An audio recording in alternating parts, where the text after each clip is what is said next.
आपण पाहत आहात RK न्यूज, बातमी तुमची, आवाज आमचा। सुदर्शन कदम, सामान्यातील असामान्य व्यक्तिमत्व। 25 नोव्हेंबर रोजी त्यांना 51 वर्ष पूर्ण होत आहे। त्यांच्या वाढदिवसानिमित्त त्यांचा जीवन परिचय। सामान्य शेतकरी कुटुंबातील मुलगा ते जयसिंगपूर नगराध्यक्ष पदाचा उमेदवार, पतसंस्था पिग्मी एजंट ते पतसंस्था सल्लागार व संचालक, सामान्य रोटरी सदस्य ते असिस्टंट गव्हर्नर, मुंबई कर सल्लागार असोसिएशन सदस्य ते कार्यकारिणी सदस्य। सुदर्शन सदाशिव कदम यांचा जीवन प्रवास हा धैर्य, संघर्ष आणि प्रामाणिक परिश्रम यांचे प्रेरणादायी उदाहरण आहे। कोल्हापूर जिल्ह्यातील दानोळी येथे गरीब शेतकरी कुटुंबात त्यांचा जन्म झाला। अत्यंत प्रतिकूल परिस्थिती आणि आर्थिक टंचाई यामुळे बालपण कठीण गेले। त्यातच लहान वयात आईची आत्महत्या हा त्यांच्या आयुष्यातील सर्वात वेदनादायी टप्पा ठरला। या घटनेनंतर जगण्यासाठीची खडतर वाटचाल सुरू झाली आणि उदरनिर्वाहासाठी 35 वर्षापूर्वी ते जयसिंगपूरमध्ये आले।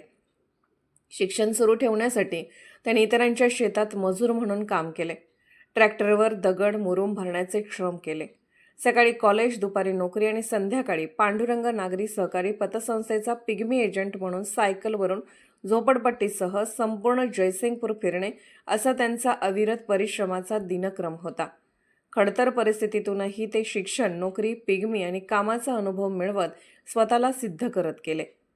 BCom नंतर त्यांनी पंतप्रधान रोजगार योजनेतून भागीदारीत हार्डवेअर व प्लंबिंगचे दुकान सुरू केले।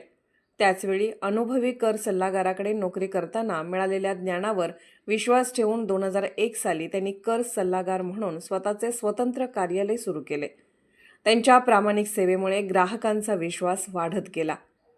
सामाजिक क्षेत्रात त्यांचे योगदान विशेष उल्लेखनीय आहे। Rotary Club of Green City जयसिंगपूरचे सक्रिय सदस्य म्हणून त्यांनी अनेक उपक्रम हाती घेतले।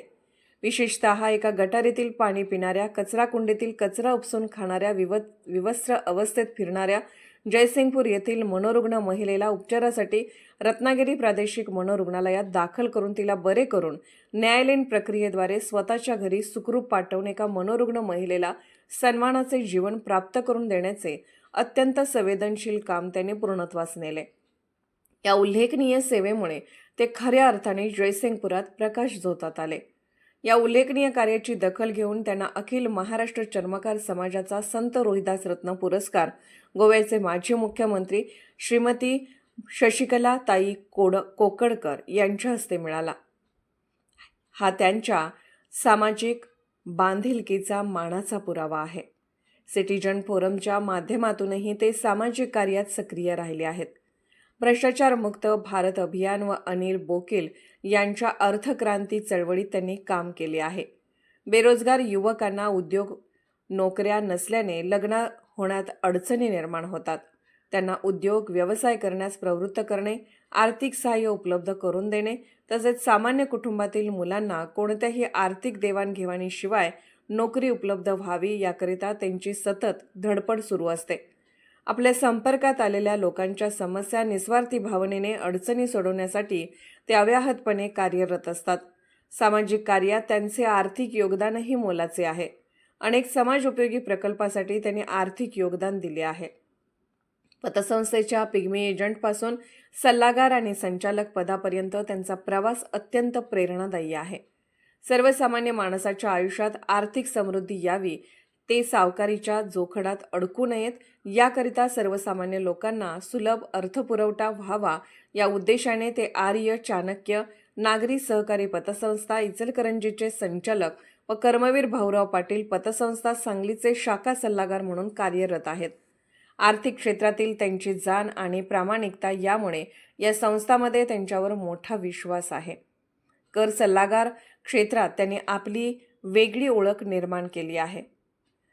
टॅक्सेशन कन्सल्टंट असोसिएशन सांगलीचे सचिव, Goods and Service Tax Practitioners Association मुंबईचे मॅनेजिंग कमिटी मेंबर आणि All India Federation of Tax Practitioners West Zone कमिटीचे सदस्य म्हणून त्यांनी उल्लेखनीय कामगिरी बजावली।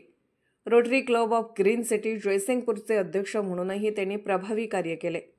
त्यांच्या अध्यक्षपदाच्या कार्यकाळात सिव्हिल हॉस्पिटल सांगली येथे नवजात बालकांना जीवदान मिळावे या उद्देशाने आधुनिक वैद्यकीय उपचारासाठी अद्ययावत मशिनरी पुरवण्याचा निर्णय नवजात बालकांच्या मृत्यूचे प्रमाण कमी करण्यास खूप सहाय्यकारी ठरला आहे. प्रामाणिक कष्ट आणि सातत्यपूर्ण कामामुळे आज त्यांच्याकडे प्रशस्त कार्यालय, सुविद्य पत्नी, सुशिक्षित 2 मुले, स्थिर व्यवसाय आणि सक्षम टीम आहे. स्वतःप्रमाणेच भाऊ बहिणींना स्थिर करण्यासाठी त्यांनी सदैव पाठबळ दिले. हा त्यांच्या कुटुंब प्रेमाचा आणि उदात्त विचारांचा पुरावा आहे.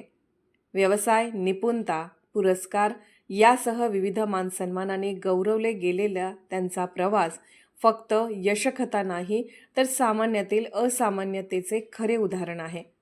प्रतिकूलतेवर मात करून उभे राहिलेल्या या व्यक्तिमत्वाला मनापासून सलाम. ॲडव्होकेट किशोर लुल्ला, सांगली. संपर्क 94 22 40 79 79.